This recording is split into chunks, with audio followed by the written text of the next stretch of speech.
Welcome to Sanctuary A team, or mod team I should call it. While we're discussing things, I felt like it was probably wise to put something at least a little bit watchable in the background. Now, the biggest question that I got so far was, is it important to level quickly and how does it benefit me as a player? The biggest thing that you've got to keep in mind is that if you decide to rush, you are going to get to a point where you may need to wait for others. In particular, doing bosses that you're going to need help with, regional bosses to get extra blessings and so forth.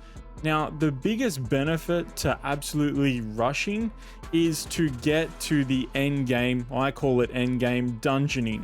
So you want to get that A grade and S grade gear pieces. The aim is to gear yourself up quickly and all the additional pieces to list on the marketplace. It is true that a lot of players won't have a lot of star seeds quickly. Yes, but within a week or so, they will. And these players are probably all, or majority, I should say, are gonna be casual, but they're still gonna be accumulating those star seeds on a daily basis. There's other ways to get star seeds in games, so the daily turn-in is not the only way. Now, what we're basically saying is that if you list all these items on the auction house quickly at a decent price, I'm not saying to list an A grade or S grade piece for 1,000,000 star seeds, it's not gonna sell. But you can list something sensibly and sell it quickly and frequently. The other thing is, rushing is not guaranteed to make you rich. It's not. It's still governed by RNG. If you open your daily boxes, even if you got extra keys via smugglers or any regional bosses that you can get extra daily keys from, it's not guaranteed that you're actually going to get loot. The chance is pretty good, I would say, these days, but it's still not guaranteed. So if you have that mindset where I'm going to rush, I'm going to get to these dungeons and I'm going to make millions and millions of star seeds really quickly, yes, that could potentially happen for you, and that's great. But the flip side is, it is still governed by RNG, what you get out of that chest. So you got to weigh up those options. So rushing, leveling. Okay, we've spoken about getting to the dungeons quickly. It's probably even more important to get your estate quickly. So as soon as you get your estate after beating Gideon, you can start taming monsters, or have the chance to tame monsters and hunt the rare tames around the world. Now, again, these are governed by RNG. Just because you tame something doesn't make it a mount. So to break that down a little bit for the people that don't know, once you tame, it goes to your stable in your estate. It either gets turned into food or it becomes a mount. From my personal stance, playing from console for so long, the chance is so low to actually turn that into a mount. It is disgusting. A sensible player or someone that values their time won't even bother trying. I can tell you honestly, hand on heart, that I won't be trying on PC. It's disgusting on console. It's not changing as far as I'm aware on PC. Should it change? Absolutely. Will it change? Probably not. So that is another reason to level up quickly. But when I say quickly, you get to level 18, 20 in a handful of hours, and it's a handful of hours more to get to the estate. So we're not talking about a long MMO grind here. We're talking about maybe a weekend of a dedicated player getting to that point. The real dedication is getting to those abyssal dungeons, level 30 plus, which does take some significant time investment. Taking a step back from leveling quickly is how to identify whether an item is valuable or not. So many people on console made critical errors early game and didn't realize until a month, 2 months, 6 months down the line when they went, oh shit, I've made a mistake. I've realized what I've done and it's just all too late. What am I talking about? I'm talking about gear with rune colors and percentages. How to identify that an item is god rolled with appropriate rune colors on gear pieces. It's quite simple really. Anything that has 27% on an item is considered god rolled. 27% crit damage On a staff, you can go, I'm cheering. It's not just enough that a piece or weapon has rolled at God tier. You need to make sure that the colors on that piece are the colors what you're chasing or somebody else is chasing. Now, the easiest way to do that is to go to the auction house, look at rings and necklaces at level 1, look at the colors required for the set bonuses against those items, whether it be for PvE or PvP for late game, which people go, I don't care about that right now, but I promise you, these pieces go for millions of star seeds later on once people realize that these are the pieces that I need. And especially if a piece has 4 yellows or 4 greens or something crazy like that, you go, holy shit, I gotta keep that. Now, it's also important to know that some B grade pieces are considered top tier for certain classes. So definitely gotta do your research. Some B pieces, not all, some. Majority are the A and S grade, but we're not gonna talk about that in this video. That's gonna be a whole video in itself.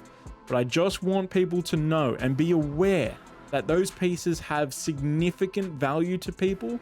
Do not go selling it for nothing or cheap. And if you're not sure, stick it in your bank and wait a month. I know it sounds crazy. I know people go, I need 50k star seeds right now. Give me 50k star seeds, right? The way of the world.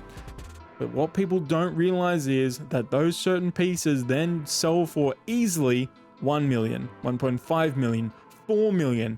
My gloves on Xbox, 27% crit damage for whites, sold for 6.3 million star seeds. Should I have sold them? In hindsight, probably not, because we're never going to see a piece like that again, right? We rolled that on stream. It was amazing. But what I'm saying is, if you're not sure, just keep it. Ancient chests. This is my favorite discussion of all time. Ancient chests. Do I rush for the ancient chest spawns? I know where they are. The short answer is yes, depending on how much you want to RNG gamble.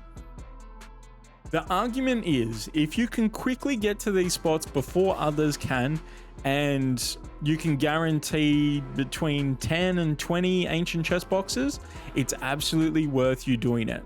They contain rare items, recipes, things that is so sought after through the length of the entire game that it is worth doing. The issue now is that so many people are going to be doing this. So the argument is, do I waste hours and hours of my time running from point A to point B? And I mean, it's not hours, right? It's not hours, but it might be an hour, it might be 2 to hit maybe 40 or 50 spots, right? For the people that know where they are, the exact locations with photos and images, tons on YouTube, tons on Reddit, no issues at all. For me, I think it's good just to continue the game, know where the spawns are, so when you are leveling, when you are going to those certain locations for the story, there's heaps of ancient chests along the way. So it is worth doing a little bit of research, knowing where those ancient chests are, and then hitting them straight away or as quickly as humanly possible. If they're not there, they're not there, move on. But I would argue that the RNG chance is so low with so many people doing it now, it's probably not worth it. If you do get an item, you're pretty much set for the entire game, and I am still talking about the recipes. Another one is smugglers, and probably the last thing we're going to be discussing today. Smugglers appear on the map randomly. They appear in time segments. Basically, the first person to get there wins, as long as they've got the star seeds to buy the items. Now, the smugglers, there's tons of guides again on YouTube. I'll leave the links in the description below. I'll find a couple so you guys can watch them. It's not as important as it once was. Back in the day, we really needed keys. Now we get keys from multiple sources. We can obviously buy them from people on the auction house. We get them daily as just a time-based gate thing that the game has implemented, as well as regional bosses. Some regional bosses give you a chance for keys, as well as the new twisted bosses, which the chance is much higher to get. So it's not the same as it once was. So you don't have to go worrying about smugglers. Obviously, some people will want to, just to have that leg up on others. But the thing is, we all got to remember that it's still all governed by RNG. The more keys you get, the boxes that you open, it's hit and miss. So I'll leave that completely up to you guys about Smugglers. Again, links in the description below for Ancient Chess, Smugglers, Runes, all the things that we discussed today. Have a look, but please do your research to get the leg up if you want the advantage. If you just want to play the game normally, you can absolutely do so, and it's not going to impact you whatsoever. If you guys liked this video and found it insightful in any way, please leave your comments below. Hit that like button, subscribe to the channel. Obviously, I'm going to be streaming Blessed when it officially launches. I will be doing some content before the game actually releases, so stay tuned for that. I'm going to push for no NDA, but chances are they're going to give us that whole NDA speech again, but it will be made public in due time. So as far as dates are concerned, I've got my money on mid-June, late June, but we'll just see. I know that they want to make slight tweaks to certain things. It just depends how quickly that all happens. So guys, I'll catch you in the next video, and hopefully we'll see each other very soon.